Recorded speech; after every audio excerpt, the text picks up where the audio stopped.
Praise the Lord, everyone. Today is February 7, 2025, as I share my video journal for today.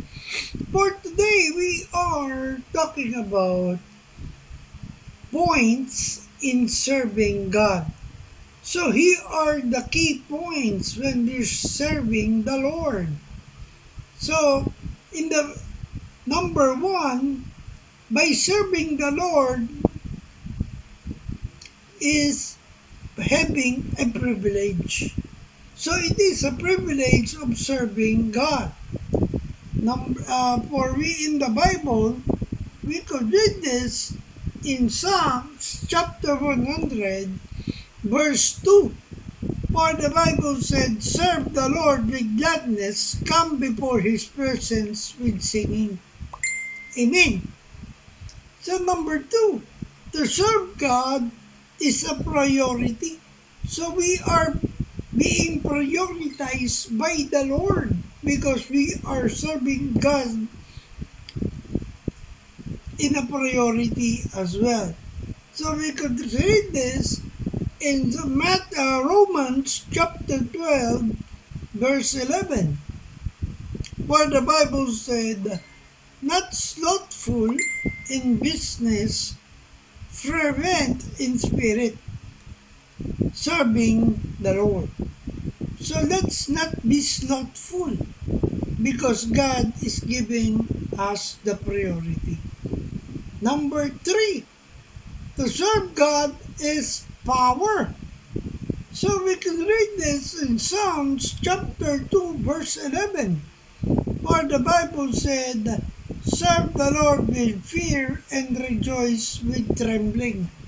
Amen. So God is giving us the power. So that's why we have to serve the Lord with fear and rejoice with trembling.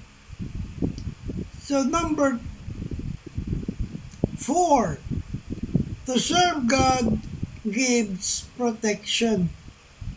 So we could read this in Daniel chapter 6, verse 22 to 23.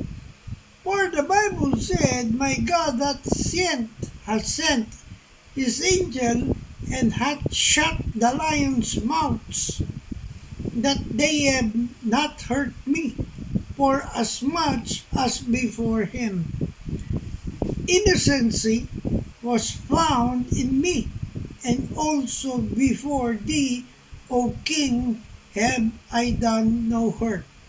Verse 23, "Then was the king exceedingly glad for him and commanded that they should take Daniel up out of the den."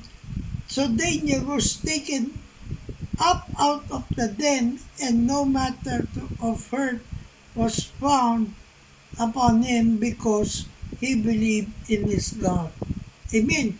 So Daniel was confident that the Lord is on his side, that God will protect him in any form of evil doings. So number 5 is to serve God, health is preserved. So we could read this in John, in 3 John verse 1 to 2. For the Bible said, "Beloved, I wish above all things that thou mayest prosper and be in health, even as thy soul prospereth." Amen. So here are the points in serving the Lord.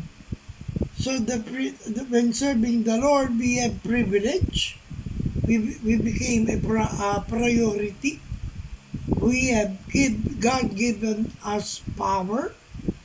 God gives protection, and God gives health a preserve.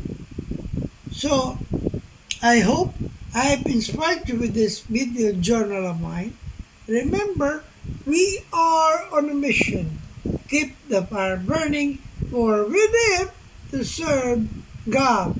Stay safe, and God bless everyone. Good morning.